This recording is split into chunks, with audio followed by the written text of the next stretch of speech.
Hey everyone, and welcome to another weekly roundtable where each and every week I try and get a group of people together in the same room to talk about complicated issues.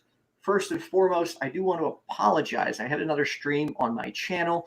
It was not necessarily responsible for me to tackle the topic of masks without a medical professional. That stream has been taken down, so apologies for that. Anyway, without further ado, I would like to bring on all my guests. You've heard it right. Yes, 5 Christians and 1 atheist walk into a bar. And this is what happened. We've got Dan from Dear Christians Podcast. Hi, everyone. Rick Lockhart from YFNA News and Colorful Circle. We have SJ, although I don't know what to call your channel because it's just SJ Thomason. Or Christian-apologist.com. So thank you. Thank you. We have Craig Reed. Craig, how you doing? Good. How's it going? Hello, hello. And then, of course, one of my personal favorites, whether you know it or not, I actually did defeat this man in a debate, and the footage has been lost. But here the Christian powerhouse. Stop, dude. Gosh, every single time. I'm done. I'm sorry, but I just have to because the footage is lost. How many times do I have to tell you? The footage is not lost. The sound just did not record. What a strange coincidence, Dean. He's like, I'm not letting this atheist get You're an atheist. You don't believe in coincidences. Oh. It starts. Here it goes. Here we go. Anyways, I would just like to go around the round table and have everyone just give yourself a brief introduction. And if you could include your denomination of Christianity. So starting to my immediate left would be Dan. Hey, my name is Dan. I have a podcast called the Dear Christians Podcast. And we do, to some degree, the similar focus of what Ethan's doing, although he's kind of ratcheting up the intensity and frequency compared to me, but from the Christian side. So we tackle a lot of difficult conversations and difficult topics and try and tackle them in a way that challenges Christians to think a little bit more critically about how they're interacting and engaging with culture. So my denomination, I would say non-denominational. I've got a master's degree in ministry from Olivet Nazarene University, though I'm not a Nazarene.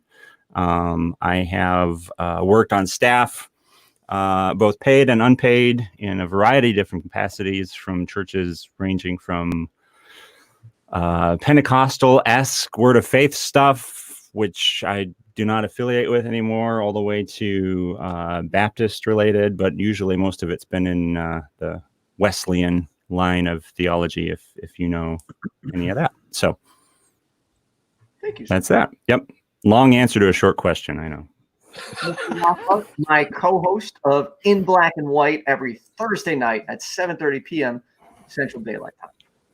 What's up, everyone? Rick Lockhart, as Ethan mentioned, co-host of In Black and White here on YFNA News. Excuse me, a show where we live stream, talk about racial injustices, racial issues, tackle those difficult conversations, and bring to light the discussions that really need to be had in the social climate that we have going on in our country today and around the world. I currently identify as Baptist. Should I give my pronouns too? No, I think that I've had experiences from Catholicism to non-denominational to agnostic, and recently just rejoined the Baptist community via the church that I currently attend. And thanks for having me on the show. Thanks, Rick. All right, SJ. Hi there. I'm S.J. Thomason. I came back to Christianity kind of officially around 2012. I was baptized again. I was born and raised a Catholic, and I went to Catholic grade school and Catholic high school my freshman year. And then I kind of fell away from the faith in my 20s, and I floundered about thinking Eastern faiths were superior. And then suddenly I had a bunch of boom moments, kind of like Saul on the road to Damascus. God was making himself extremely obvious to me over a period of time. And finally, I just couldn't resist. And I went back and I was baptized, as I said, and I got onto Twitter and I got onto YouTube. I've got a channel where I try to promote Christian apologetics and Christianity and the truth, the way, the truth, and the life. And then I have a blog called Christian-apologists.com, where I write a lot of articles on some of the reasons that are legitimate that you should use to believe. Because when I shared my spiritual experiences with people, they were kind of like, yeah, right, that's your deal. That's personal. That's you. I'm not going to believe what you say. So I actually dove in to learn a lot about Christianity and its history and the geological, archaeological, and all sorts of other proofs that we have for Jesus Christ. So thank you. And I'm a Baptist now, I should say. So I'm in a Baptist church right now. Didn't know that. Learned something new. All right, Mr. Craig Reed. Hi, my name is Craig Reed. My channel is called Craig Reed TCR. I put out a lot of spontaneous videos where I just kind of speak into the camera about whatever topic hits me at the time. And I do a lot of interviews with atheists, actually.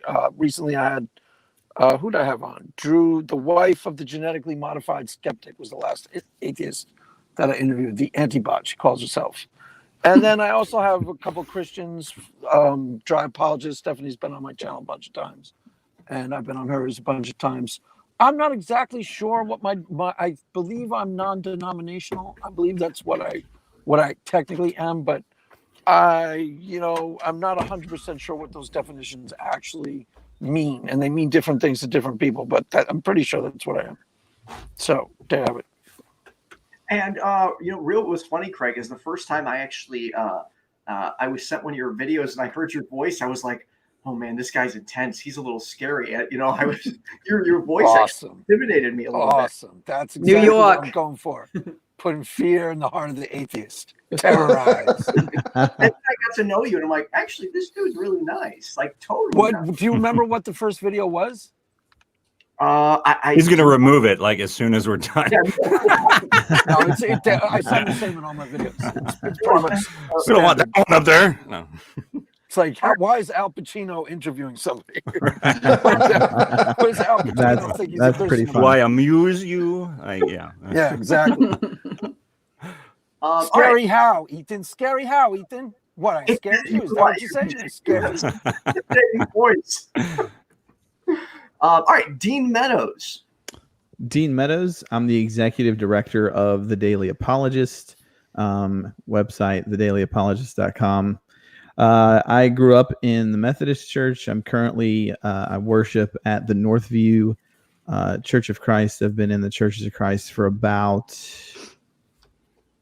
I'd say 18 years now.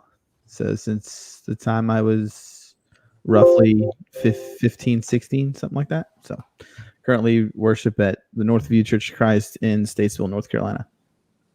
Awesome. Thank you, Dean.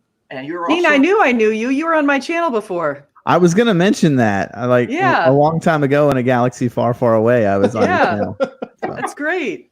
That sounds like a whole nother podcast right there. Didn't it? No. So what we should talk later. We're going to try and have two halves to this, where the first half, we're going to get to, talk about things that atheists do that you don't like, mistakes we make. And then after that, we'll hopefully go into, some of the things that atheists don't like that Christians do. So starting off, what I will try and do is I try and, direct the conversation one by one. But at any point, this is a round table. Feel free to interject. You don't necessarily have to wait your turn. Just try and avoid talking over each other. So I feel I really want to get this out of the way because I feel like this is something we would all agree on. But it happens to us frequently. So, immediate question, yes or no? Can atheists be good people? Yes. Yes. Yeah. Yes. Oh. Sweet. Correct reason. I mean, depends on the definition of good, but if we're going culturally. Yeah. Yeah. Okay, cool. Culturally speaking, yeah. All right. So, moving on. No more than me, anyway. I'll put it that way. What is something that atheists do that you don't like, whether it be something they say or actions they take? Dean, you're grinning ear to ear. He's loading up. He's loading up. He came with a whole notebook of grievances. Where do I start? Do you have 5 hours? That's what he's thinking. I would say, I guess the biggest stereotype that the Christian community gets would probably be that if you're a Christian, then you have sacrificed rationality in doing so. That to be a Christian is to sacrifice rationality, logic for the belief in magic and superstition. And I don't think that that's a big fair gap. stereotype, because I think there's a leap in logic there for sure too. Yeah, making that kind of a leap. Yeah.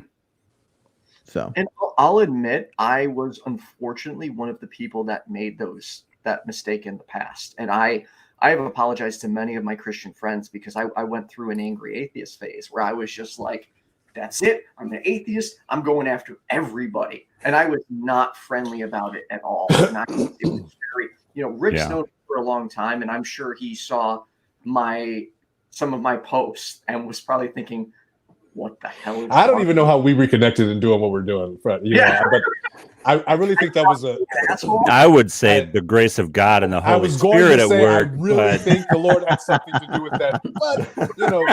But that could just be a cop out. I mean, logical thinking and all.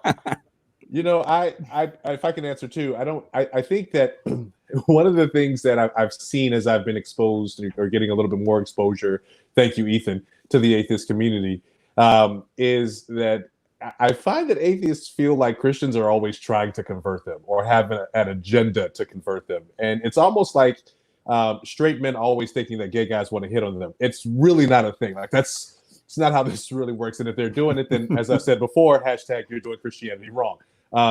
So I think that's a little throwback to another episode that we'll put a link to down below. Every time you gotta keep things in circulation. Love it, Rick. You're doing Christianity wrong. I have no agenda to convert atheists in conversation, but rather just get to know them, and we're human beings. So awesome. SJ, what are your thoughts on that? Yeah, I don't like that when some think that there's a dichotomy between Christianity and science. And we get that a lot. So they'll say, oh, because you're a Christian, you must not believe in science, or you must not believe in evolution, like evolution requires a belief. but they'll say something like that you must not adhere to any sort of what scientists say or anything like that. And it's exactly the opposite. In fact, Christianity, in many cases, Christians were some of the initial scientists who posited some of the things that we believe today about our world. So there were some pretty great Christian scientists out there. So I don't think there's a divide between the two. I think they're actually like peanut butter and jelly. Yeah. I mean, I would kind of echo that a little bit. Oh, there's the podcast word, echo. No, seriously though, there are atheists that I've had conversations with that seem to have this idea that you are blindly ignorant and just an absolute moron if you have any possible hint of believing in any kind of higher power. And I'm like, really? So Sir Isaac Newton was motivated by his theology to pursue understanding the world around him. And now how much of the world around us is built off of his scientific pursuits, right? Like, you're throwing out a whole lot of foundation of the scientific method, scientific community, a lot of stuff. And the forefathers essentially of modern day science and genetics and a lot of stuff with a comment like that. So the idea that you can't do good science and pursue good scientific research and have a belief in God or the possibility of a higher power or intelligent design or whatever language and terminology you want to use is pretty ignorant and insulting to the foundation of modern day science, if you ask me. So thank you. Mr. Reed. I don't get hung up on what atheists actually believe. It's more about how they behave. And yes, thank you. Thank you, Craig. I differentiate them into two categories. So there's a bunch of atheists that I interact with pretty amicably, that I get along with really well. That includes Renee, actually, Ethan, you're kind of getting there. you and Puck, people like Objectively Dan, Shannon. You're getting there, Ethan. You're getting there. There's a bunch of atheists who are with you and Puck. You guys are pretty laid back, but with the others, they're normal people. They're normal, intelligent, civilized people who happen to be atheists, and they don't really come at you with an axe to grind. The people who I don't get along with are very different, and they're just terrible. They're what I call the douchebag atheists, and they like dogpile people on Twitter. And they're not really trying to converse with you. They're just trying to shut you down, debunk, dismiss, discredit you. And, I pretty much avoid them. So that's why I wind up getting along mostly with atheists, because, if I'm involved with someone, usually you can tell if they start out insulting you. That's a clear tell someone's not really worth your time. And that happens a lot, where someone will jump on a thread and just like, especially if you're talking about science, like if you bring up I was commenting on one thread that Shannon had with, who was it? Matt Delonte and Shannon and some atheist girl was talking about something about quantum physics. I don't remember the exact thing she was saying, but I started commenting on that. And some atheist guy sees Christian talking about science. So he jumps in and starts insulting me, completely unrelated to what I was talking about. Like, if you knew anything about science, you would know. And I was like, so that mentality is out there in the atheist community, but that's not every atheist. I would say it's roughly 30 to 35% of them. And it doesn't include you or Puck or most of the people you have on your channel, as far as I can tell. Like, I didn't think Jenna acted like that at all. Can I also throw this out there? Enough with the flying spaghetti monster. Is that Can really? Yeah, exactly. Can we stop with the stupid effing flying spaghetti monster? Like, What am I missing? you don't know the flying spaghetti monster, Rick? And Oh, it sounds wow. like we probably shouldn't get into this on this show. So. Oh man, you are lucky, sir, that you have not had those pointlessly insulting and ridiculous conversations. Oh yeah, no. But Like again, my deeply vetted and personal theology that I have spent a lot of my life to is basically being equated to a childhood fairy tale that they would rather worship. They might as well worship a flying spaghetti monster. And like that kind of goes back to what we were saying earlier about you're just going into the conversation instantly trying to just insult their intelligence. And if that's the point, Right, exactly. then what's the point of having the conversation? You're not even here to actually have a discussion. You're just here to be a douchebag. So, right, exactly. yeah. oh, those douchebags. I'll throw out they another crawl one out of everywhere, don't they? Yeah. Please do. You Don't can they? talk atheists as much as you want. I want everyone. if it's okay. And I'll probably as they say in the wrestling world, I'll probably catch some backstage heat for this one.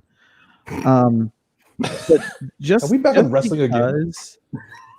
I might disagree with an atheist about a specific point of morality does not mean that I hate the people that I disagree with. So, for instance, I might a Christian may think that I know that gay marriage is settled law so far with regards to the Supreme Court ruling, and if a Christian disagrees with that doesn't, and that's driven by their interpretation of Scripture, then it doesn't necessarily follow from that just because I disagree with that specific point of morality, that I automatically hate people that engage in that. And I think that's where a lot of that's I think a point of order to be taken, that even though I disagree with some, like I said, some point of morality, that doesn't mean that it necessarily follows that I hate the person on the other end that may agree with that point. See, I'd like to say what I like, actually. It's because I've already figured out what I don't like. I think that comes pretty easily. Nobody likes to get sort of attacked or dogpiled on Twitter, or no one wants people to be calling your work and trying to get you fired, which has actually happened in my case. Nobody wants that kind of atheist interaction. But what we do like is when we meet people who are friendly like you guys. I mean, and not you guys are Christians except for Ethan, but Ethan, Puck, that whole group right there, and then the other group that Craig mentioned and other people like that. And I also like the ones who kind of want to get in there, and they are genuinely curious. They want to know exactly why you believe, and we answer that with 1 Peter 3:15. But the other ones who want to kind of duke it out intellectually, and I think that's fun because I think that helps us both strengthen our swords and figure out our positions and trying to figure out, now where am I going wrong on this position? Where could I improve it? What am I thinking that maybe I'm incorrect about? I mean, I love that kind of intellectual debate, or just even a conversation that you can learn more about their opinion and sort of understand it better. And so I think that's fun. Yeah, I agree. I agree. What is, if right now you had to impart knowledge on an atheist, what is the most important lesson you would want an atheist to learn about Christianity? Oh, and for those of you who don't know, the reason the water is in the background, they're baptizing me at the end of the show once I'm converted. Cool. Again, subliminal messages, man. That's how that works, right? That's how that works. That's I mean, We just got to get you wet, and then And that's if you look really closely, there's a teeny little cross in the sky in that cloud. yeah, right. in this COVID season, that's about how baptism is supposed to go, I guess so. So, Ethan, to answer your question, though, I think it's really, really valuable for people who are atheists to recognize that Christians are very diverse, especially when you start talking about things like social issues, political issues. We're very diverse. And that's one of the points of contention that I usually end up having with Christians on my show is when they start getting real pissed off with me because I had the audacity to say, I'm not a Republican. Like, what? How could you? What? Like their brains like melted for a second trying to process that, right? Like, what was that? I will say it is when typically did you say you were a libertarian before? Or? I don't like labels. I'd say I probably lean more libertarian on most issues, but not all issues. Dan. I would say issues like for example, gun rights and all that sort of stuff. I definitely am not libertarian. I definitely lean more liberal on that side of things. Yeah. I mean, and there's another part of it too. I feel like one of the things that a lot of people assume is that if you're a Christian, oh, well, you're a Republican. And if you're a Republican, then you love Donald Trump. And if you love Donald Trump, then there's a whole list of all kinds of stuff that's automatically associated with you in the first 2 seconds of the conversation that has nothing to do with you. You know? People should stop making assumptions, and they stop making an ass out of yourself and just have a conversation with the person. Ask them some actual questions. I agree, and I think this definitely happens on both sides, and it drives me nuts. And I've found myself in a position where, you know, I've not only had to defend atheists, but I've had to defend other Christians because I'll see, people just automatically, like someone saying they're Christian, and like you said, they're automatically make all these broad assumptions. It's like, stop. Like it's, for instance, someone says to me, oh, you're an atheist, so you know there's no God. Like, no, I didn't say that. And I'm not a representation of all atheism. Just ask me how I define atheism and then talk to me. Don't just assume my atheism represents a absolute certainty of no God, because I won't. And I hope I am a pretty open atheist. Now, that doesn't necessarily mean I'll be easily convinced, but at the end of the day, if I'm wrong, I want to know. I really do. If there is a God out there, if there are angels out there, if psychics are real, like I want to know, because, hey, that might actually be pretty cool. But I just, at this point, I haven't found sufficient reason for myself to believe it, but I do want to know. It's a personal journey for every person, whether, wherever they end up landing on that issue, it's deeply personal. Now, one of the areas where you'll see people disagree within Christianity is how that personal faith is supposed to be applied. because being personal is not the same as being private. Some people, personal means also being very private. Other people, personal means it's for me, it's my thing. But if it's a huge part of who I am, I'm going to make sure I tell people because it's that important, you know? So, but I think we could all agree it's a personal thing, regardless of where someone is in their journey, and atheist or otherwise, you know? So. Did anyone else have any, sorry, anyone else, what would you like atheists, what takeaway would you like, or the most important lesson you would like an atheist to learn from Christianity? I have one lesson. I'd like them to know that, and I want to piggyback off of what the others have said as far as not assuming everybody's alike, but I can understand why some people have left Christianity. And I think because I've seen the way that some really devout Christians, if I want to call them that, can be towards their kids. A lot of times it's almost sort of an abusive relationship that they're growing up in, or maybe they look at their parents or their parents' friends or people in the church and they say, wait a second, some of those people are hypocrites. And one of the things I want to do is let people see what other Christians are like. Not everybody is like that kind of person who's basically saying, you're going to hell because I saw you look at that devil music. You know, I mean, we have to make sure that people don't think that this is what Christianity is, how you'd see it maybe in some of the parts of the South where I've seen some of this kind of stuff going on. So do you think this is something like we could work together on? And what I mean by that is I like to think, and maybe if I'm wrong, people can let me know, that I hold atheists just as accountable as I hold someone else. So, for example, some guy came on my personal page and insisted that Christians were brainwashed, and I immediately went into attack mode.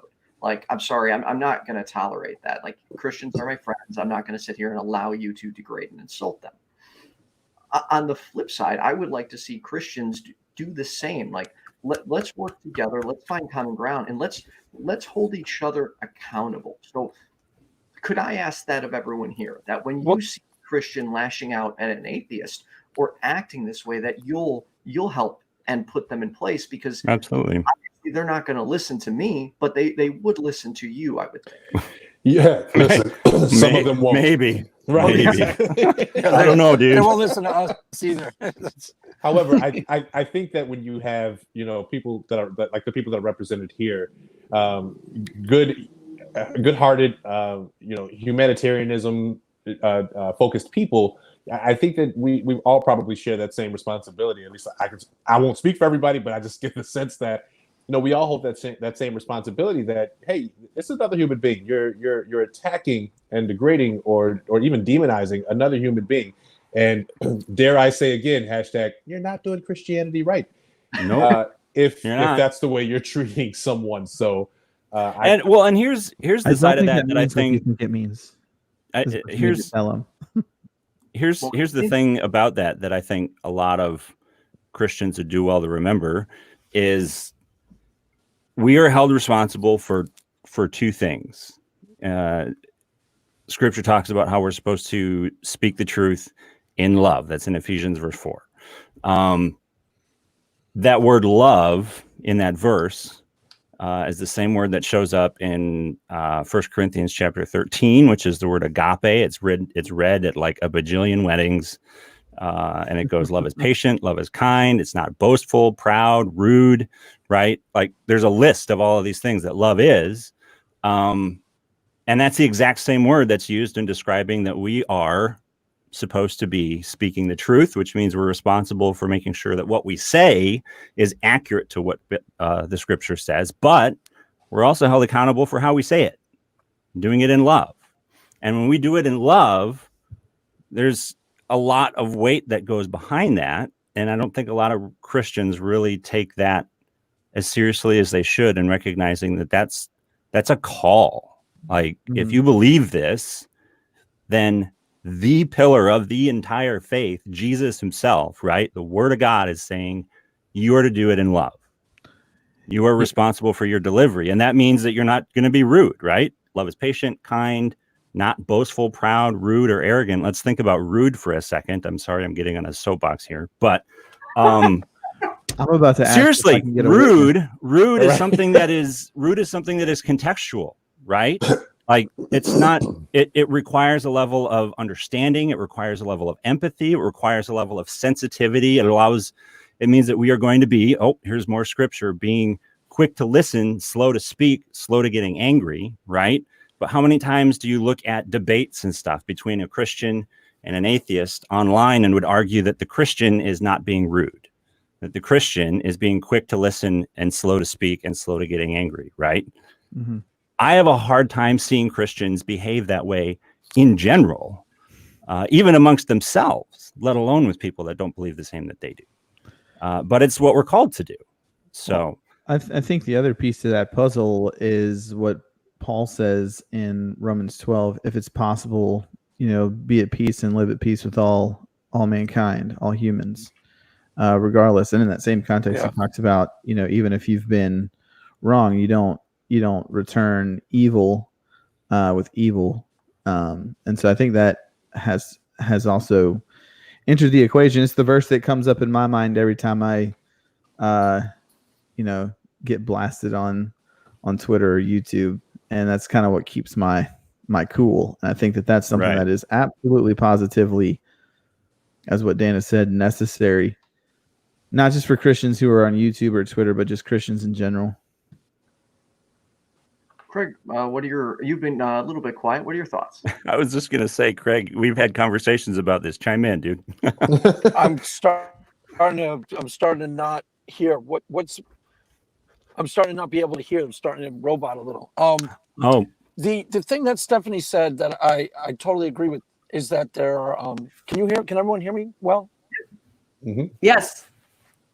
No? Yes. Yep. Yeah, we can hear you, Craig. Oh, okay. The thing that Stephanie said was that I totally agree with is, both sides carry preconceived notions about, they automatically have, they'll pigeonhole you. You believe if you're a Christian, you're a conservative Republican. Somebody mentioned that, and you believe XYZ about this and that and the other thing. And the way that you work against that is you just get involved in real conversations with people. Like when I have people on my channel, I just ask them questions about their real life, and that automatically undercuts people's preconceived notions about, what an atheist is and what they're not. Like, you start to identify with the person when you hear them actually tell about their own life in their own words. And, the reason why some people don't do it is they're more tribal. They don't want to give that quarter to the other side, because if you give somebody a fair hearing, there's a risk involved that somebody say, like the genetically modified skeptic, if I'm asking him real questions on my channel, the first thing most people are going to notice is, hey, he's a pretty reasonable guy. So that's going to underscore, then they're going to go, it's going to make him look better. There's no way to avoid that. By undercutting the stereotypes, you're also giving them more. That's what people don't want to happen, but it's part of the process, Yeah. So you got to do it that way. Craig, to go off of that a little bit, I think a lot of that is because, for whatever reason, there are a lot of Christians out there who feel like it is their life's mission to go to war over ideology. Mm-hmm. Like, that's what totally. Christianity is about, is just going to war over different ideologies and trying to crush all these different worldviews that are around them. It's like, no, that's not what Christianity is about. When Jesus was confronted on what the greatest commandments are, his response was twofold: love God and love your neighbor. And that word love, coming up again, same word, agape, right? Don't be rude, don't be arrogant or proud, or, you know what I mean? It's not about getting the ideology right. It's about whether or not you are conveying the truth of God's love that's taken up residence in your life, and they can see that. The heart of God. Yeah, exactly. Right. So if you're demonstrating the heart of God to somebody, that's more of a behavior thing than it is like a series of propositions that you got to get out there and force somebody to accept and believe and see how right they are. And I agree with what he just said. And also, on the same token, when you give somebody a fair hearing, they're seeing you. You're not just giving the other side a fair hearing, they're also seeing you interact. So, even if ultimately your strategy is evangelical or convincing people that you're ultimately right, long term, it's a much better strategy to interact and and be fair and, you know, give people fair hearing. It's a much better strategy overall, I think. And it's easier.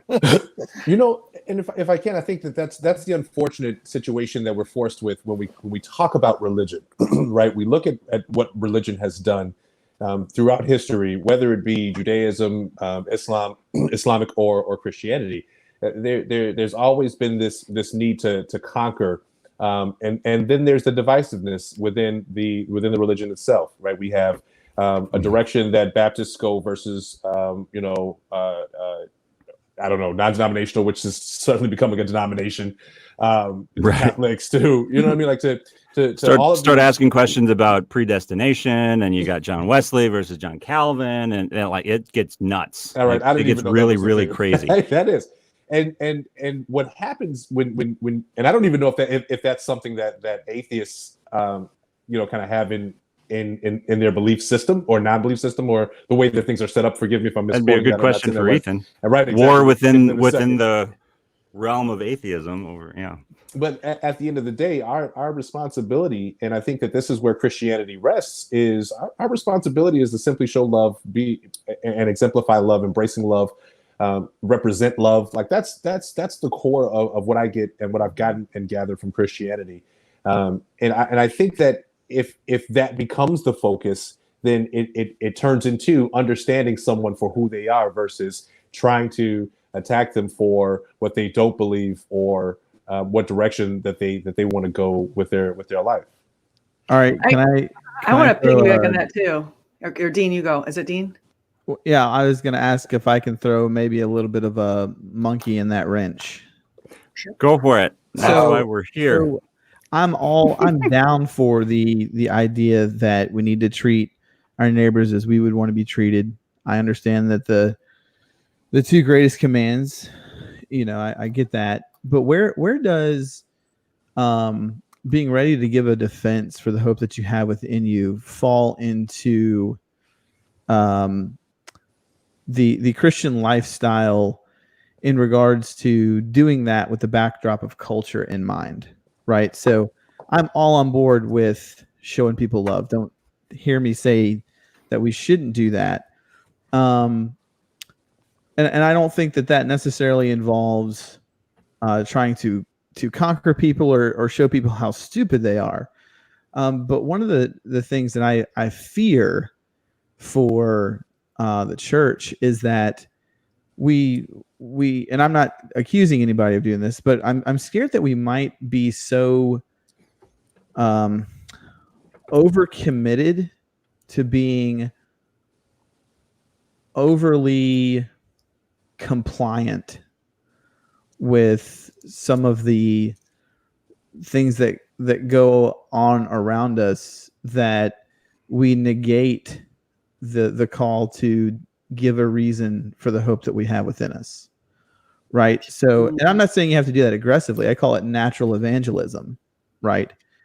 So I don't even know if that makes sense, but that's where my fear is, that we can be so solid focused on loving somebody, which we should love people, but we can be so overly focused on that we never get around to the conversation about things like, is Christianity true? Right. I would. So let me. Okay. So that goes back to what I was trying to say earlier, Dean. Like, this is about our responsibility of speaking the truth and doing it in love. Like, those two components are necessary, right? Like, there's not one more than the other. I would agree. But I think it's important to recognize that there's a part of this for those of us that are Christians and do believe that the Holy Spirit is real and is a thing. There's a component to evangelism that a lot of Christians try to own that doesn't belong to us at all.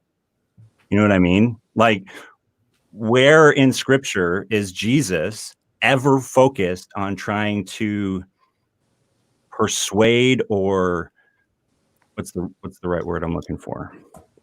Convince. He's like dead set on forcing somebody to just get it. Never. Right? Like, he's not trying to coerce anybody into believing anything that he said. He says it. They either ask more questions and continue the conversation and want to learn more, and he calls them out on something, and they either recognize it and they grow from that, or they don't, and he moves on. And I want to, yeah, I want to say something about that with Paul, because I was thinking about Paul actually did go out into the churches, and he did start convincing people. He was acting and he was arguing with people. He would walk away if they weren't listening, and he would, rust the sand off his sandals or whatever. But he definitely was going in there and presenting a case. And I think one of the things that lesson comes to me is that we really need to know our Bibles as well as we possibly can. And coming from the Catholic faith where I grew up, we only knew half the Bible. We barely ever talked about the Old Testament. I mean, it was like maybe Genesis, but really nothing else. And then I finally become a Baptist years ago in 2012. And I realized, I was like, oh my gosh, there's a whole other part of the Bible. I mean, I knew it was there, but I never even had one in the house. I only had one of those little mini New Testaments with Psalms and Proverbs. And so I started learning about the Old Testament. And that's important because the atheists, one of the big atheist arguments, and you'll get this from people like Richard Dawkins and Sam Harris and all those guys, they start talking about slavery in the Old Testament, and they start talking about a lot of these other things that they look kind of unsavory. And if we don't understand exactly what that is and why that all happened and how it led to Jesus and how God was paving the way for him, all of those kind of things, we don't understand that, we're not going to be able to answer them when they have those tough questions, because those are tough questions. So real quick, Go ahead, Craig. In a couple things. Oh, sorry, Craig. I wasn't talking, but okay. Oh. Craig's always got something to say. Yeah, I got something. Well, He he can chime in, say sure. something earlier, and I think I cut him off. What I want to say on this one point, I agree with the heart of what he was getting at, that sometimes when we say love, just love up on people, it's a cop out to be a wuss and like not actually defend your positions. What I do, and actually what Stephanie does, and I think we're almost got the balance right, because I have the videos that I make, which normally are defenses of positions in Christianity, and their arguments and their debates, and they're a little bit more assertive, and this is what atheists do that I critique. And then it's different from how I act with one-on-one. With a person, I'm just trying to interact with them, get to know them, and give them a fair hearing. It's a totally different thing. I'm kind of ministering to them. That's how I see that. And then when I do my videos that are just me, it's usually arguments and it's defending positions. And I think what he's talking about, he makes a good point, because a lot of Christianity is just, the Christians are too milquetoast. They use like love everybody as like wuss out and be totally ineffective and effete and be like Ned Flanders, and that doesn't really get you anywhere either. So there's a healthy balance between being like, the hard charging Texas evangelist and like the totally Joel Osteen like milquetoast. You can. Okay. God is just about feeling I good. think a real hard line on Joel Osteen.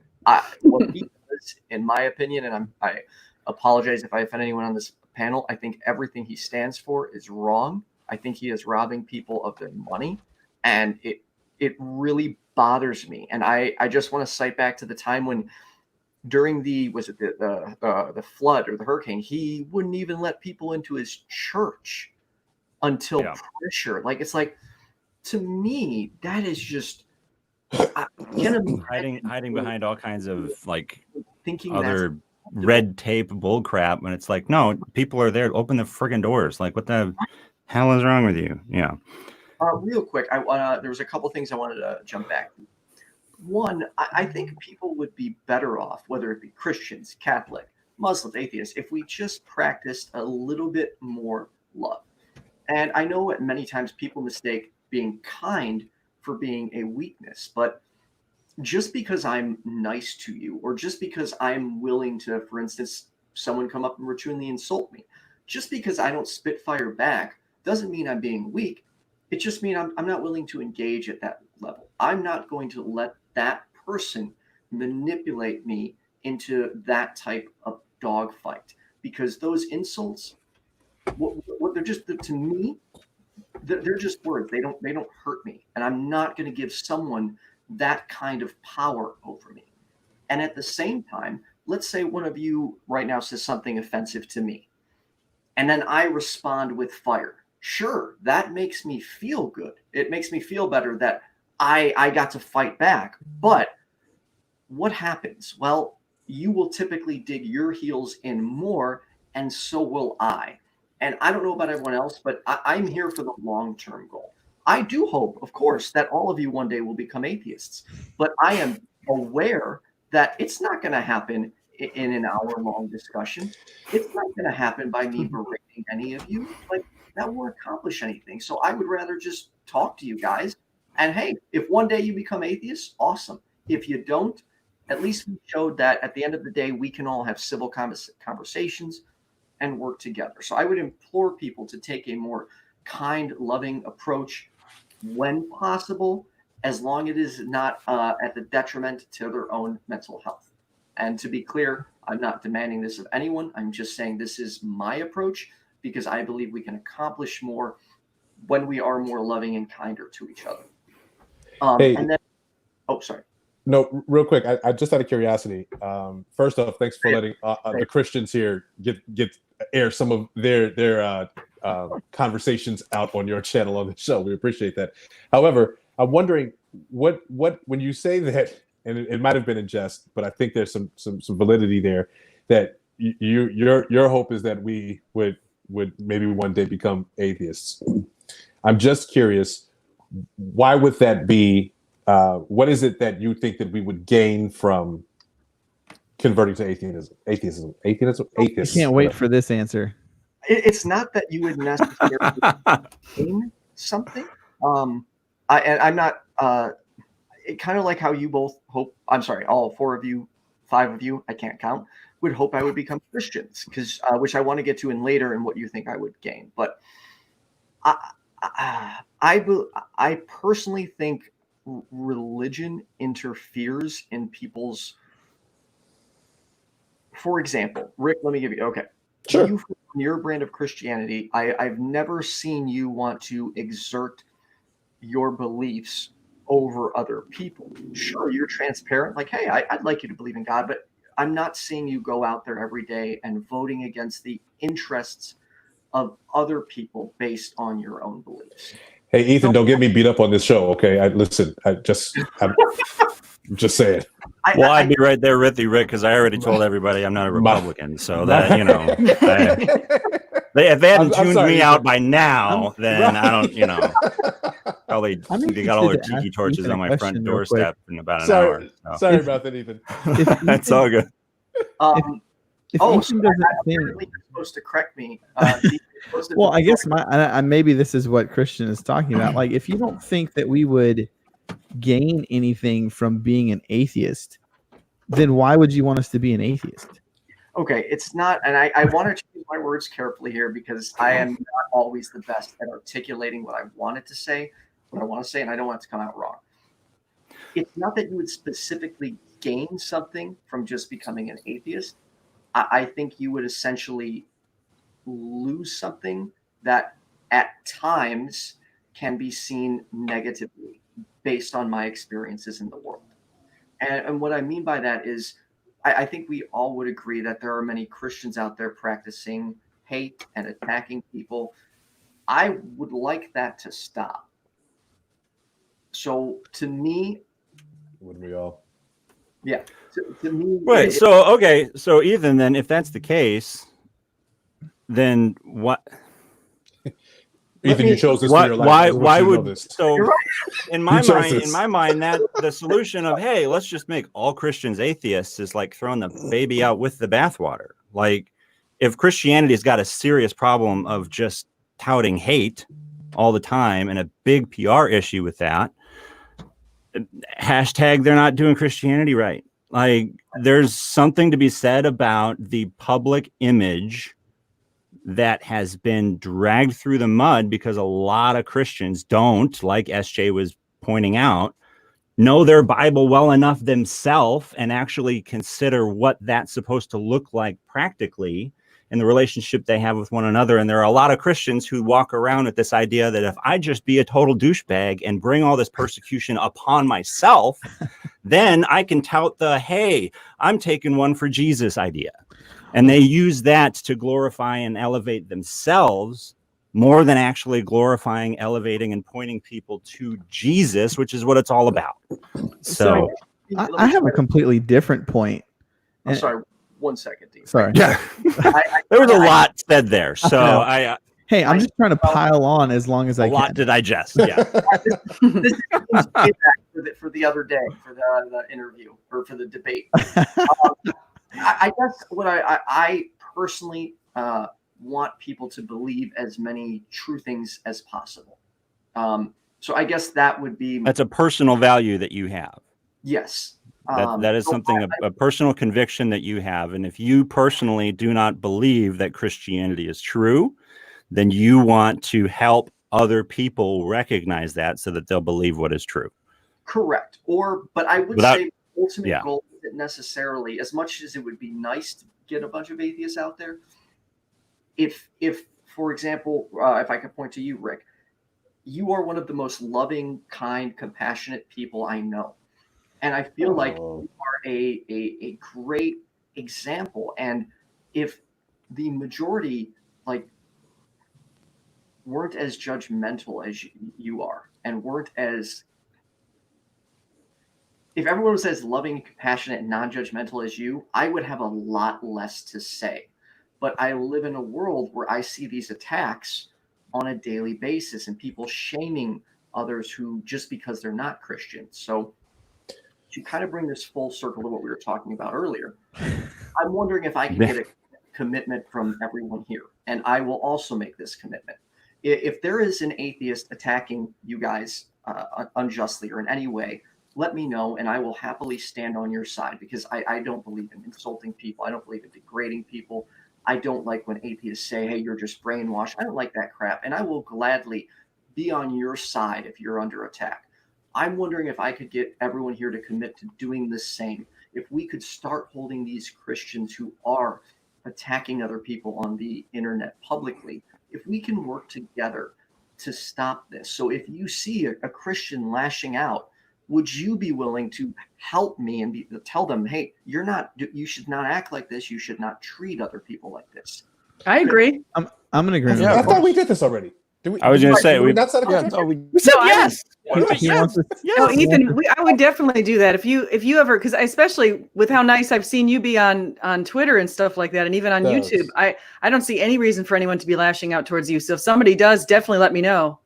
Thank you. I'm chomping at the bit. Can I dig into? I was going to say, Dean's over in the corner, like, come on, I got something to say. Don't let Babe in the corner. So Ethan, you mentioned Ethan just busted out his Mortal Kombat. I love it. That you mentioned something to the point of, you have these people that go around as Christians. We go around and we actively vote against other people's interests, but isn't every vote of some sort against somebody else's interest? Yeah, if I vote for a referendum. Not if you're libertarian. This is just a hypothetical. If I vote for a referendum that says all churches in North Carolina are to close down because of COVID-19, I'm voting against the interest of the person who says, I'm voting that all churches stay open during COVID-19. Sure.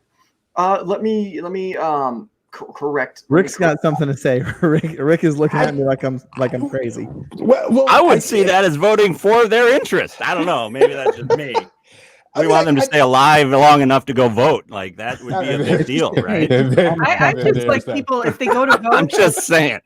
One thing that I get bothered about with voting is single item voters. They have one issue that they care about. And if that one candidate picks their one issue, it doesn't matter whatever else that person stands for. It's all about that one issue. And that drives me crazy. I think people really need to study about all of the issues and make the most well-informed position that they can. And that's why I'm in the middle right now. I'm an independent. I'm going to sit here and study both sides. And I haven't made my mind up which to vote for yet, because I actually don't really like either of them. And so I don't know what I'm going to do. But anyway, I'm still going to look at both sides. I think that's the fair way to be. So. And actually, please let me know when you start or when you're getting into that studying, because I need to do the same. However, I do know who I'm voting for, but be that as it may, let me say this in regards to Dean's point.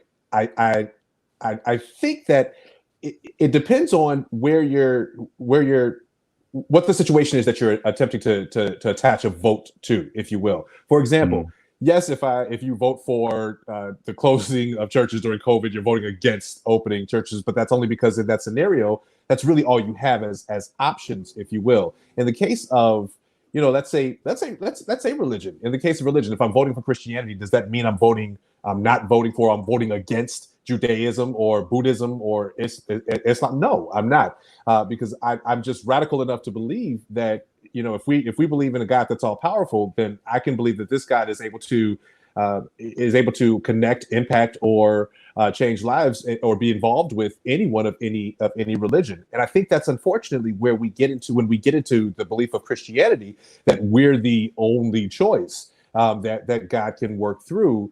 Or in our belief of Jesus is our belief of Jesus, but that doesn't mean that he's not able to utilize other means to connect with other individuals. So in that, I would say I don't think that it's just a choice of for or against when you look at the realm of this particular conversation. So real quick, I want to correct my statement, and thank you, Dean, for holding me accountable, because I didn't explain what I meant thoroughly. Let me give an example. The other day, I held a panel on death with dignity, and one of the people on was her reason for not allowing it and voting against it was because of God. Not reason, not science, but specifically God. That's where I have an issue, because now you're taking your belief and you're saying, hey, I'm going to make this vote stopping you because of this. And that's where I like to draw a line. Now, I don't think it's right to do that. If somebody's at the end of their rope, they've gone through everything they can do. Let's say Dave Warnock, he knows the rest of his life is going to go downhill physically. He's going to be in pain. Who has the right to say, you know what? I'm not going to allow you to get euthanized because of my belief. That's what I was trying to speak to earlier in regards to interest. Does that clarify it a bit better? I followed that. No, I followed that a lot, Ethan. Yeah. Okay. Very much so. And I would argue that a lot of Christians who feel like all of their perspective on morality needs to be implemented and dictated through political means and through legislation are not advocating for Christianity. They're advocating for moralism and a theocracy. And that's not Christianity. Right? Christianity isn't about moralism. Like if we just all of a sudden had all the right, perfect laws and everybody did exactly the right thing, and if we all just elected all these, Christians into office and we just dictated all of this biblical morality, that would somehow save us, or we'd have a more perfect utopia. Or I don't know what the goal is when it comes to Christianity's relationship with politics, especially when they get so intensely focused on trying to solve everything through politics. I feel like it's a distraction, and it just creates more barriers between us and people who think differently than us, to help them to get to know personally the God that we love. So. Yeah, I want to say something about that too, because I kind of, with what Ethan said and what you're saying, and it's politics and Christianity, they're not really supposed to go together in the United States. We're supposed to have separation of church and state. However, everyone knows that your views, your personal belief system is going to impact your vote. There's no way that's not going to happen. And so if your personal belief system is steeped in Christianity, then those views are going to impact your vote. And I'll speak from my own personal example. I was pro-choice when I was in my 20s, and I became pro-life because of actually when they told me I could terminate the pregnancy I had inside of me because he had 2 soft markers for Down syndrome. That day I became pro-life and decided I would never do that to my baby. I saw a baby inside of me, and I was just sickened by the fact that they turned this whole thing into I could terminate my pregnancy, which was my beautiful son who was born healthy. Ended up being born healthy. But the point is this whole thing with pro-life and pro-choice, that's where that people are definitely voting on that particular issue. Mm-hmm. And it's because 1 million babies are dying a year. And a lot of them, 99%, is not because of rape and incest. It's because the mother in a lot of, I mean, it could be health reasons. There's a few other cases like that, but about 90% are elective based on they don't think they can afford the baby. They don't want the baby. It's not convenient. That's the case that I think that people are definitely voting because of Christianity. And that's going to influence politics. That's going to influence if Trump gets in office. I think that issue right there is what a lot of politicians, particularly Republicans, have used to essentially try and buy the loyalty of the religious right. And I know many people, last 2 episodes of my last season of my podcast was about someone who worked in politics and was very open and very honest about how many people in leadership in the Republican Party have zero interest in actually accomplishing any actual progress on that issue. Because they want the issue and they need the issue so that Christians go to the polls and vote. That's the reason why it's there. That's why after Reagan, Bush, Clinton, Bush, I mean, all the way now to Obama, Trump, like you haven't seen any real progress on that issue accomplished at all. Mm-mm. Why? Because it's actually gone the other way. Oh, right. It's gone the other way in some states, like New York with third trimester. And I do want to. So this issue, this idea that let me finish my point here, Ethan. This idea that if you're going to be a Christian, you have to vote Republican because voting Republican is voting pro-life. My understanding of pro-life is a bit bigger than just being against abortion, you know. And I don't personally think that the Republican Party is really all that thrilled or interested in actually being against abortion in the first place. So anyway. Okay. Yeah, I want to avoid that rabbit hole just because we have a lot to cover. I know we still got a lot to have. Yeah, and I am definitely table that for the next round table. How's that? Yes, I am definitely so if people want to know more about what I think about that issue, they can check out my podcast. All right. There it is. There it is. There's my plug. There's my plug. Shameless plug. I'm surprised that's the first podcast. one. That's the first one that's happened within this whole hour. It only took me an hour to get there, Ethan. So starting with you, Craig Reed, has an atheist ever changed your mind on anything? And if so, what? Yeah, atheists have influenced me a lot, actually. Part of the whole reason why I've started structuring some of the things I say, why I've investigated, like I've done for about 1.5 years, I've started looking into the science of religious experiences. I've started looking into a lot of different stuff, and it was almost all been influenced by the arguments in the atheist community and some of the things that I think atheists are right about. Some of the things that atheists are good on is they tend to be, you know, you want to predicate your beliefs on what is demonstrably true to the best of your ability in most situations. Now, that's not something they always do, but that's an ideal that a lot of them will, probably you too, Ethan, a lot of them will say. So I've dug into, like where Stephanie said she started looking more into the Old Testament and trying to nail down some of the facts and the argumentation and the historicity and things like that. I've done a very similar thing, but from a different angle. Like I've started looking into the science of religious experiences and, the chemical reactions, rituals, how rituals affect people, things like that. And that's all been influenced by my interaction with atheists. There's a reason why I read the things I read in my spare time. And it has to do with what the atheists talk about in the atheist community and my interactions with them. So yeah, I've been influenced a lot, dramatically. Correct. In some ways. Mr. Meadows, sir. What's up? So, did you hear the question? Has an atheist ever changed your mind or influenced you? And if so, what? Sure. I think, I think there have been atheists probably 6-7 years ago that helped me with the idea of being completely pro-life, not just in one stage or one area of life, but in its totality. So one of the questions that was posed to me was, how is it as a Christian you could be for the pro-life movement at the stage of birth, but then be for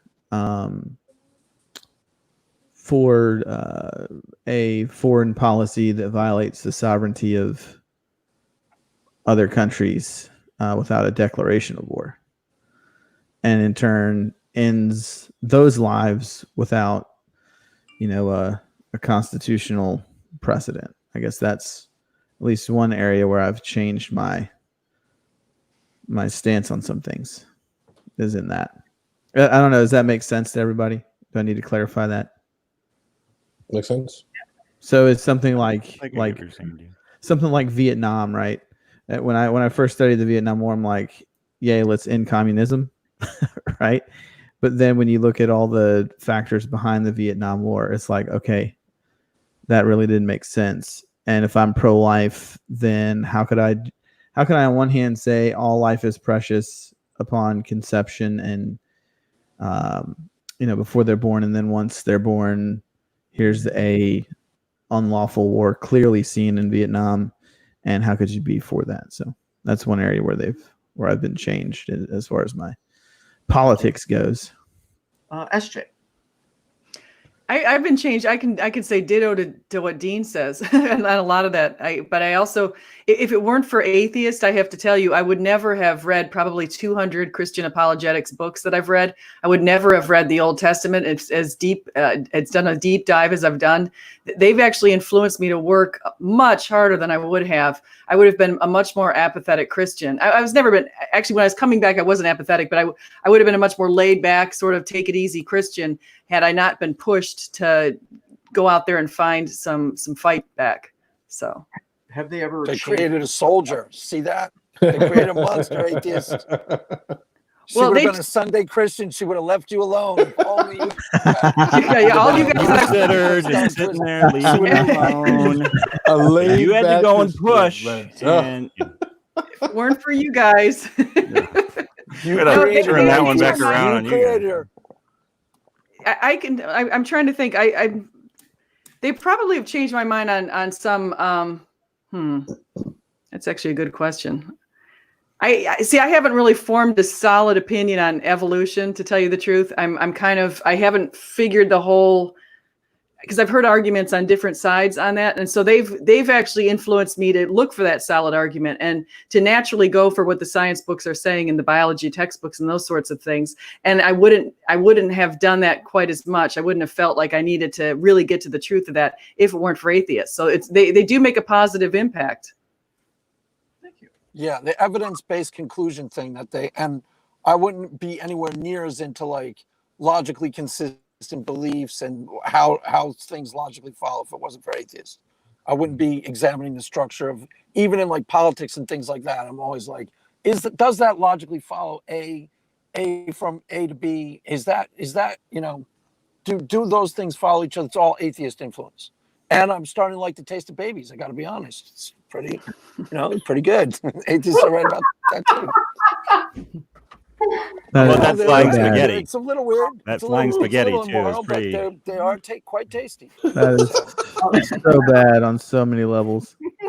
Oh God. Mr. Lockhart, what about you, sir? Oh my. Oh, I needed a minute after that. I can. You can take two if you need it. That was. So, yes, the atheists.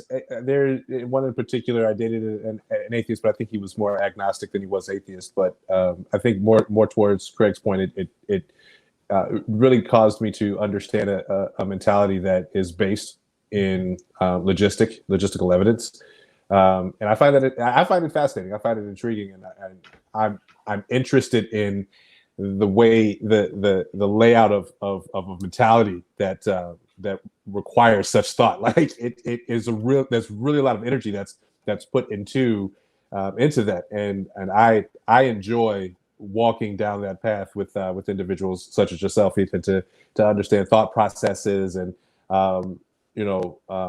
logistics. All of that for me is it's because of my interest in that was because of an atheist. So thank you. And you, Dan. I'm debating how much I should go into explaining this. I've rambled on way too much in this and taken up way too much time. So I'll try and keep it brief. But I had a friend of mine in high school who he and I was very much the kind of Christian who loved to just argue and debate atheists all day long. Like I was that guy. And this friend of mine in high school, his mom and I went to high school together, like knew each other, debating each other all the time. Constantly getting into arguments about politics and religion and whatever. And so we graduate and go off to college, and I'm back at my hometown a year later at his funeral. And he had gone to school abroad and had decided to end his life. And at that point, I'm just going to be honest, I was the douchebag Christian. Like that was me. And you go to a funeral of a friend and someone who you have arguments and debates with. Like at that point in my life, it was all about just trying to win an argument, you know? And one of the things that I think I regret to this day, you can't control thoughts that come into your head. But I credit God using him to change my approach on how I connect and relate with people. Because one of the biggest things that crossed my mind that I regret to this day was I remember where I was in the back of the room at the funeral, and I have this thought cross my head, well, now he knows I'm right. And I'm just like, what the... And kid you not, the atheists listening, yes, I'm a total douchebag. Without question, right? Absolutely the wrong thing to be thinking. And in that moment, the moment it crossed my mind, I cannot credit anyone other than the Spirit of God himself speaking extremely loudly to me about how much of a douchebag I was being. Because this is someone's life that I cared about. And the whole time I'm just focused on trying to win an argument. Like, what the hell is wrong with me, right? There's a lot of Christians that's how they're living their life. That's not doing Christianity right at all. And so I credit him very much to influencing me in living my life differently from that point forward. Because I realized the whole time I'd never really taken seriously the idea of just being Jesus to him. I was trying to argue and fight and debate and just be right. It was all about me just trying to prove him wrong. And I was just being an asshole. And I vowed I wasn't going to do that anymore. So I am very sorry for your loss. Oh, Ethan, I will say it takes many years ago, but it's been very impactful and stuck with me. So anyway. Well, thank you. On that note, right? I do. Okay, everybody breathe. Okay. Take a deep breath. What, and maybe if you, in maybe a minute or less, if each of you give me an example, knowing me, what is something that you think Dean has this big smile on his face. I feel like he's just waiting. Knowing me and how I am, the approach I take, what is it that you think Christianity can give me that I don't already have?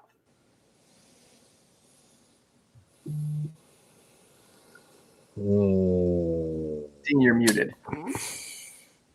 Are you talking like personally or like the way that you just present your stream?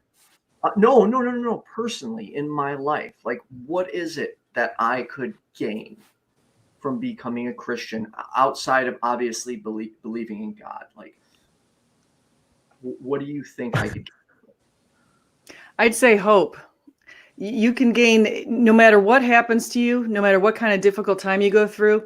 there's three different paths. You can find yourself on the path of sand, the path of rocks, or this path that's really fortified.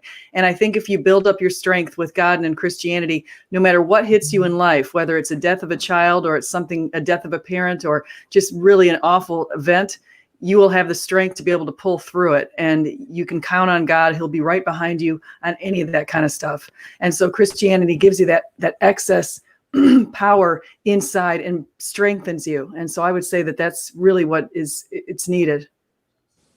So I am an incredibly hopeful person. I would think, Rick, I don't know, you know me personally. Is that an accurate statement? Sorry, go ahead. No, go ahead. I want to see the best in people. I always do. And I fight every day to be a better person. And I, not more so than anybody else, but I have been through a lot in my life, particularly in these past few years. And the hope I have, the strength I have now didn't come from Christianity. And I found something in myself the past year, a strength, a hope that I never thought was possible. Because from where I'm standing, I lost 5 years of my life. And like, I was heavily medicated on seizure medication. I was depressed. I was on antidepressants. I was on a limitless amount of medication, to the point that from around 2013 to around 2018, it's hard to get the exact dates, I have very little memory of what happened in my life. Conversations, pictures, the ones that exist, I don't remember them. Like, my life is blacked out, and my brain right now is still recovering. I struggle to articulate my words. There's often times I just can't remember things, and I'll repeat myself. But it gave me so much strength for life, because that I will not waste the time I have left. And that's why I am out here like every day doing everything I can with streaming and being as active as possible, because I know that right around the corner, these seizures could come back. My life, my mental well-being could be taken away. So I think I have more hope for life now than I ever had, and more strength now than I ever had. Knowing that, would you still say that I'm missing out on hope? Because I feel like I don't think I could have more hope or more strength at this point than I already do. I commend you for everything you've gone through and where you are right now. I think you're in a great place. I think you've got the perfect kind of personality to do what you're doing and to move ahead in the way you are. But I can just say that there's a certain light and a certain love that you can find with Jesus. And it's beyond anything that I think that I could even have imagined before 2012. I had no idea that was even available. Okay, thank you, SJ. Rick. So this one for me, Ethan, is a little difficult, and I'll tell you why. I will say it's a couple of things, actually. So, is there anything that you could possibly gain from Christianity here in this life that you haven't come across or haven't had already, knowing you for the length of time that I've known you and the things that you've been through? I would say probably not. You've managed to accomplish so many things where it comes to personality wise, when it comes to achievements, when it comes to just a well-rounded person that you are, and the humanitarianist that you are. And I personally believe that that's something that aligns parallel with Christianity already. Your ability to show love and be a lovable person, your ability to engage in love, and I think that's very important to say when it comes to Christianity. It's not just about loving up on someone, but also to engage in love, which means how you have conversations, discussions, interactions with all of that being from a place of love. I think that you've already achieved that.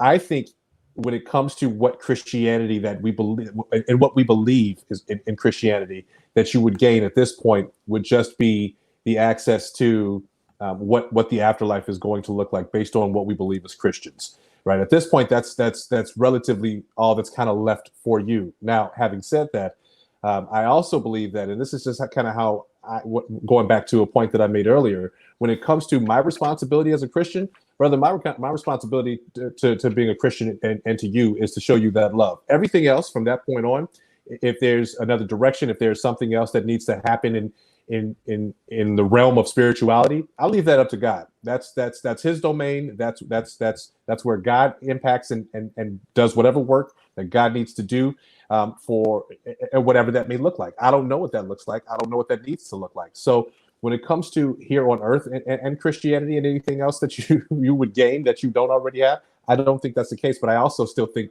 personally that you exemplify being a Christian better than some Christians that I know. So you potentially, all you need is that water behind you to get blasphemy. Baptized. How could you? What? Let's just go ahead and get you baptized in that water and just call it. I'm calling it a night. There we go. I think that's it. We got another one. Check one off. We did our good deed for the day. There we If go. that actually were to take place, I would drive 7 hours to see it happen. There we go. But you're concerned. Well, I mean, it's not much different than Rick's answer. I mean, Jesus clearly says in John 11 that he's the resurrection and the life, right? And whoever believes in him will live and not die. So I think, and I'm probably just going to be more. I'm not going to say I'm going to be more blunt than anybody else on the panel, but I'll probably just be blunt. I think you can find. Like everyone's looking at me right now. I think you can find, Ethan. I don't think anybody is discounting the idea that you can find a subjective hope, a subjective personal hope in this life. What I'm concerned with, just as you would like to see us become atheists, I'm seriously concerned for your soul, as Rick kind of alluded to there, as far as the things dealing with the afterlife. If Christianity is true, then heaven is a real place and hell is a real place. And John 3:16 says that God so loved the world that he gave his one and only son so that he who believes in him shall not perish, but have everlasting life. And that requires that you be a disciple of Jesus. And at this point, you're not. And so my thing that you gain would be, not only do you get to enjoy the riches of being a disciple of Christ or heaven, is that we can continue all types of conversations if the afterlife is true. We don't need a YouTube channel to do it. You and I can do it forever. And so that's what I think you gain by being a Christian. Thank you, Dean. I want to come back to that in 1 second, but Craig or Dan? Go ahead, Craig. Go ahead. Okay, thanks. I don't actually know you well enough to answer it personally yet. I know you put out a stream on, I think, a period where you were in depression. I think that's what you were just talking about. But I know for myself, I can say what I got. One of the things that I was looking for when I went into church, and this is different from a lot of people, but the thing that I wanted more than anything else was peace of mind. I struggled with depression and kind of bipolar also when I was in my 20s, did a lot of drugs, drank a lot, and was, the one thing that I really wanted to find more than anything else I found, and that's almost total peace of mind. Now, that's something that you could easily find too. I mean, it sounds to me like you have a lot of, I'm not exactly sure. I got to listen to your video on depression, get some sense of what happened and what that was all about before I could answer for you. But, what I found was peace of mind, and peace of mind that was deeper, and peace of mind that's really deep and consistent, that I don't really have to work very hard to maintain. And, it was easy for me I haven't had a drink in like something like 15, 20 years. And it hasn't even been a thought. Like I haven't struggled with it at all. I haven't done any drugs or anything like that. Stopped smoking. And it was fairly easy for me to do. Partially because what I was looking for, I found, so that's it. That's all for me. And you, sir, Dan. people probably aren't going to like me with this answer. I think the core of your question, Ethan, speaks to the exact problem of what most people's approach is to how they're trying to do Christianity. Okay. And that is, what do I get out of this? What is in this for me? If you want to do Christianity right, that is not the way to do Christianity. That is not the way to approach following Jesus. Again, like me, every time you have me on, it always comes back to that. And Christianity at its core is about a relationship with the God who created you. Like that's what it's about. So if you're going into this with the idea of what am I going to get out of this? What is it going to benefit me? Like, what successful relationship have you ever gone into that was strictly with the idea of what am I going to get out of this? Like, how long is that relationship ever going to last? Not very long, right? This at the core, Christianity is about getting to know the God who created us. And there's a lot to unpack with that we don't have time to get into right now. But not to undercut or try and diminish the question, because I like the question, but I would point out that the biggest problem that I see with most Christians not really exemplifying what it means to be a Christian very well is because they're all focused on trying to get something out of it and then try and convince everybody else that, hey, you can get something out of this too. Like a relationship with Jesus is a like miracle dish soap or something like that. Like, it's not like that, right? It's not like that at all. And so people get into this thing thinking, hey, this is supposed to be, I went to the church service and they said, hey, do these 5 things, like some sort of self-help thing or whatever. No, Christianity is about a relationship with God. That's what it's about. And so what do you get out of it? I would argue a relationship, getting to know the God who created you. That's what you would get out of it. There's a lot that comes with that. But it's at the core, not about getting something for me. It's about getting to know the God that created you. That would be my answer. That's a great answer. I like that answer. Actually. Yeah, that was a great answer, Dan. I didn't make everybody mad. Let's take up a collection for Dan. Where's the collection? Pass that around. My only objection. Do Christianity right. And if you want more of that, you can go to the Dear Christian podcast. Right underneath his name. Dean, I'll cut you your check later. Yeah. We have an question I want to get to, and there was a few others just statements I wanted to cover, but I guess I want to just 2 objections, one to Dean and one to Dan. I totally get where you're coming from about that relationship and not going into it, what he can do for me.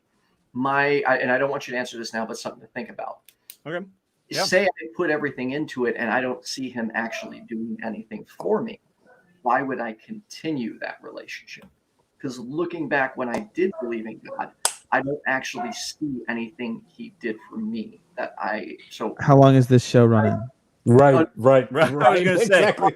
There's a lot to unpack there because, I mean, without throwing you under the bus, maybe you weren't doing Christianity right. Like that, just saying, maybe there, anyway. And my objection real quick. But I will think on that, Ethan. I appreciate that. I do. I really appreciate that.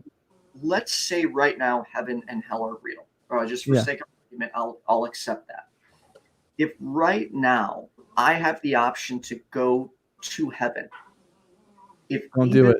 One person, I'm doing it. If even one person is sitting in heaven, specifically somebody I love, then I will not accept the gift of heaven, because I can't go to heaven knowing that a single person is being tortured for an eternity. I can't do that. This is why the show needs to run 3 hours so we can unpack that. Yeah, that's a long. I don't have much time left, guys. That's only right there. That's definitely another episode right there.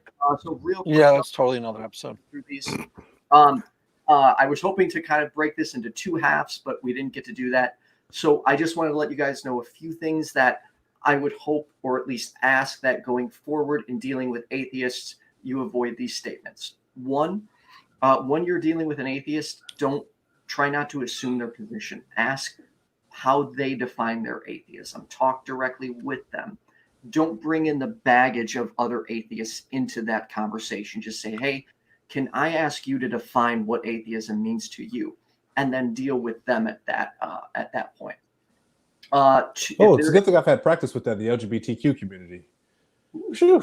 And all right. You, just try to avoid saying these statements to atheists because they are bothersome. One of my pet peeves is you're an atheist just because you want to sin. That drives me nuts. Also, you believe in God, you're just suppressing it.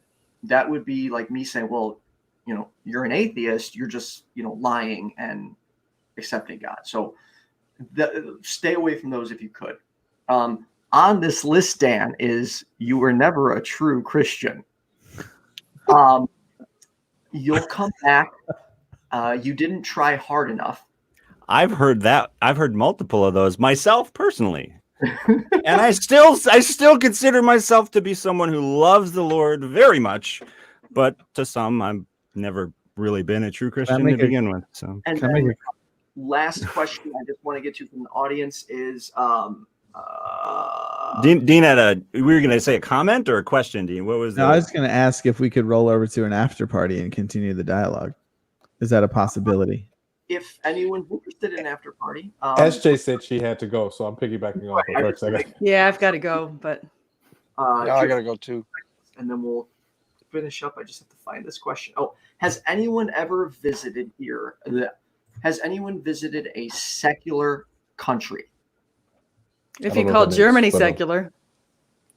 I'm just going to go with no. I've not been out of the United States, unfortunately. Oh, Dan? Oh, I've been to Canada too. I know. I mean, that's not, I guess I would call that somewhat secular.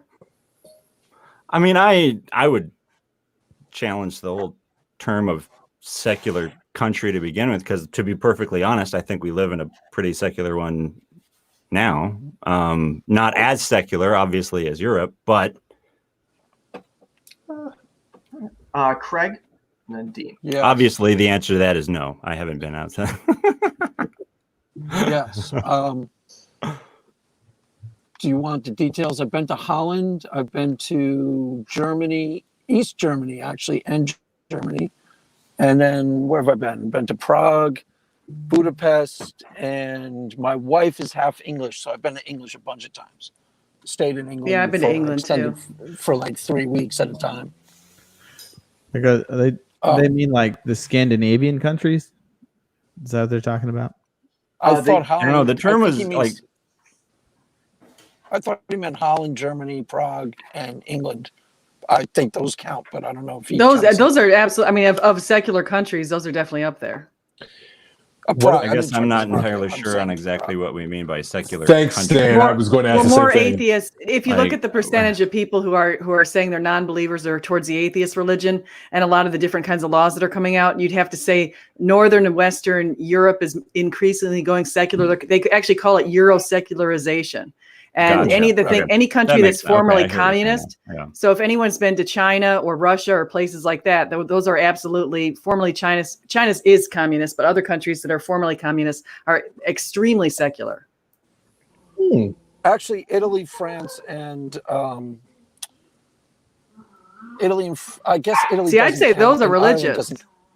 Yeah, Italy. Well, France is still kind of Roman Catholic. Italy definitely is. Ireland definitely is. I've been to both those places. Yeah, those to me are still religious. But I mean, you have the Vatican like in the backyard, so it's kind of definitely still religious. But I mean, I may say any communist like Prague, if you're talking about those places, all of those kind of countries are right up there with secular. Hungary, yeah, I've been to Hungary, Budapest, and Czech Republic, and then Holland and Belgium. And then in maybe 30 seconds or less, so I don't keep taking your time, SJ, where can everyone find you? Oh, thank you. You can find me on YouTube at SJ Thomason, and that's ASON, THOMASON. You can find me at Twitter at LEAD, lead 1225, and you can find me on my blog at Christian-apologist.com. Thank you. Craig Reed. Craig Reed TCR is the name of my channel. There'll be a link in the description. And there may even be a link in the live chat. And and you can find me on Twitter, but you shouldn't necessarily find me on Twitter. Find him on Twitter. Yeah. Dean. And soon you'll find me on TikTok. So watch for my TikTok dances. I will be watching for I'm Greg breaking Reed. out. What? I'm blowing up on TikTok. Yes. Dude, I Nice. need a tutorial. Can someone walk me through how to use TikTok? Yeah. Atheist. I don't know about that. Are you really a Christian, Craig? I don't know. TikTok? Um, I'm kidding. I'm Nice. kidding. So I can be found on youtube.com/The Daily Apologist, thedailyapologist.com. Twitter is at daily_apologist. Instagram, The Daily Apologist, and TikTok, The Daily Apologist. And that's All not even a right. joke. Do you do dances? Oh, snap. Do I TikTok do dances? dances? You have to go to TikTok and watch. TikTok is all about like 10-second dances. Cool. I'm there. I'm totally there. I'm Rick. sold. So you can find me every Thursday night on YouTube at YFNA News. You can also at 7:30 Central Daylight Time. You can also find me on social media at Rick Lockhart, Roman numeral 2. That's 2 I's after the name for people that still don't know Roman numerals. I don't know how that is a thing, but it's a thing. And thanks so much for having me on the show. Appreciate it. Awesome. thank and, you. and Dan, I believe if I'm understanding you correctly, you can be seen on Dear Christians podcast.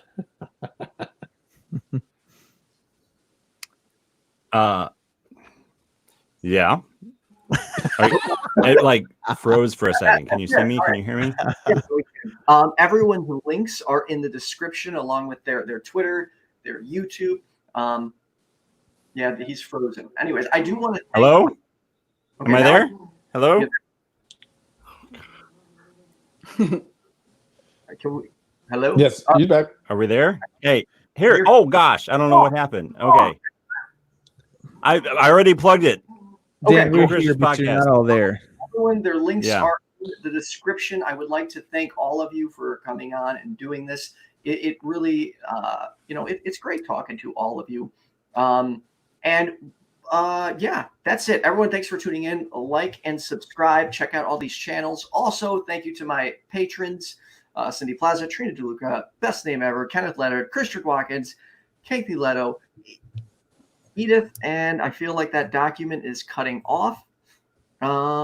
Maybe it's not. So cool.